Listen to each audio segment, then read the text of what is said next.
যে ব্যক্তি 5 ওয়াক্ত নামাজ পড়বে আল্লাহ তাআলা তাদেরকে 5টি পুরস্কার দিয়ে দিবেন। সুবহানাল্লাহ। নবী সাল্লাল্লাহু আলাইহি সাল্লাম বলেছেন, ইয়ারফাউ আনহু দাইকাল আইশ, যিনি 5 ওয়াক্ত নামাজে যত্নবান হবে, জামাতের সাথে নামাজ পড়বে এবং নামাজ থেকে শিক্ষা নিতে হবে।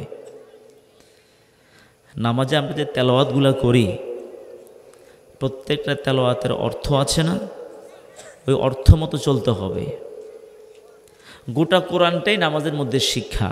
এই যে আমরা রমজান মাস আসতেছে, কোরআন আমরা খতম করব তারাবি নামাজের মধ্যে, তাহলে বুঝা গেল নামাজের মধ্যে গোটা কোরআনটাই পড়া যায়, ঠিক কি না? যেহেতু নামাজের মধ্যে গোটা কোরআন পড়া হয়, তাহলে গোটা কোরআন নামাজের শিক্ষা। আল্লাহু আকবার বলেন। আপনি যদি কোরআন বিরোধী চলেন তাহলে কিন্তু এই পুরস্কারগুলো পাওয়া, যেহেতু নামাজের শিক্ষা হলো গোটা কোরআন। এই 5 ওয়াক্ত নামাজ পড়লে আল্লাহ তাআলা 5টি পুরস্কার দিবেন। সুবহানাল্লাহ বলবেন না?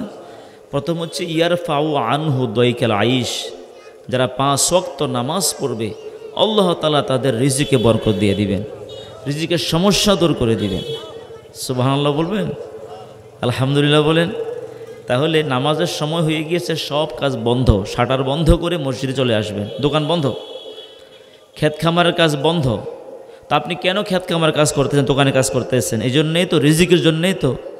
তো নবীজি আল্লাহর পক্ষ থেকে জানিয়ে দিয়েছেন 5 ওয়াক্ত নামাজ আদায় করলে তোমার রিজিক আল্লাহ বরকত দিবে। তো নামাজের সময় আপনি কাজ করতে হবে, শ্রম দেওয়া লাগবে।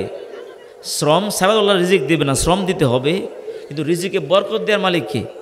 তো বরকত তখন হবে যখন আপনি জামাতের সাথে 5 ওয়াক্ত নামাজ পড়েন। এখন যিনি নামাজ অবস্থা দোকানটা খোলা রাখে, ব্যবসা বাণিজ্য প্রতিষ্ঠানে বসা আছে, ক্ষেত খামার কাজ করতেছে, মসজিদে জামাত চলতেছে, বুঝা গেল তার কাছে রিজিকের মালিক আল্লাহ যে, এই বিশ্বাসটা পরিপূর্ণ নাই। ও হয়তো মনে করে যে ক্ষেত খামার কাজ করলে রিজিক পাওয়া যাবে। ও আল্লাহকে রিজিকদাতা মনে না করে ব্যবসা প্রতিষ্ঠান, দোকানকে, ক্ষেত খামারকে রিজিকের মালিক মনে করতেছে, এই জন্য মসজিদে আসতেছে না। কথা বলেন ঠিক কিনা?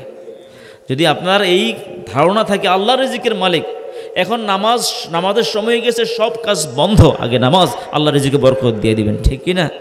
যদি নামাজ অবস্থায় কেউ ওই সমস্ত কাজে জড়িত থাকে, মসজিদে না আসে, তাহলে সে রিজিকের মালিক আল্লাহকে মনে না করে ক্ষেত খামারকে মনে করতেছে, সে মুশরিক হয়ে গেল, শিরকি কাজ করলো। রিজিকের মালিক আল্লাহকে মনে করলে জামাতে নামাজ পড়তে হবে, ঠিক কিনা? সকলে জবাব দেন। 5 ওয়াক্ত নামাজ পড়লে কয়টা পুরস্কার? 5টি পুরস্কার। প্রথম হচ্ছে রিজিকের আল্লাহ বরকত দিবেন, রিজিকের সমস্যা দূর করে দিবেন। আর 5 ওয়াক্ত নামাজ পড়লে আল্লাহ তাআলা ইউতিহুল্লাহু কিতাবাহু বিয়ামিনিহি, কিয়ামতের ময়দানে আমলনামা ডান হাতে দিয়ে দিবেন। কোন হাতে? ডান হাতে আমলনামা হলে লোকটা জান্নাতি। সুবহানাল্লাহ বলবেন না? আর যদি আমলনামা বাম হাতে হয়, সে কি? জাহান্নামী। বাম হাত কীভাবে হবে? কলিজায় ছিদ্র করে, বুকটা ফেড়ে, পিছন দিক দিয়ে বাম হাত বের করে বাম হাতে বদ আমল দিবেন। এই যে বাম হাতে বদ আমল দিবেন, এটাই তো আযাব শুরু হয়ে গেছে। আল্লাহ আপনি আমাদেরকে হেফাজত করুন, আমিন বলেন। যারা 5 ওয়াক্ত নামাজ পড়বে, নামাজ থেকে শিক্ষা নিয়ে ওইভাবে জীবনটা গড়বে, আল্লাহ তাআলা তাদেরকে ডান হাতে আমলনামা দিয়ে দিবেন। আল্লাহু আকবার বলেন। ওয়ায়ামুরু আলা সিরাতিকাল বারকি, যে ব্যক্তি 5 ওয়াক্ত নামাজ পড়বে আল্লাহ তাআলা তাকে ফুল সিরাত, জাহান্নামের উপর দিয়ে একটা সাঁকো হবে, ব্রিজ হবে, ওই ব্রিজ সাঁকোটাকে বিজলির মতো পার করে দিবেন। সুবহানাল্লাহ। ফুল সিরাত সহজ আল্লাহ পার করে দিবেন। ওয়ায়ামুরু আলা সিরাতিকাল বারকি ওয়া আযাবিল কবরে, এবং যে ব্যক্তি 5 ওয়াক্ত নামাজ পড়বে আল্লাহ তাআলা তাকে কবরের আযাব থেকে হেফাজত করবেন। সুবহানাল্লাহ বলেন। সর্বশেষ পুরস্কার হচ্ছে ওয়ায়াদখুলুল জান্নাতা বিগাইরি হিসাব, যে ব্যক্তি 5 ওয়াক্ত নামাজ পড়বে, নামাজ থেকে শিক্ষা নিয়ে ওইভাবে জীবনটা গড়বে, আল্লাহ তাআলা তাকে বিনা হিসাবে জান্নাত দিয়ে দিবেন। সুবহানাল্লাহ বলেন, সুবহানাল্লাহ বলেন। তা আমরা এই 5 ওয়াক্ত নামাজের মধ্যে কোন দরুদ পড়ি?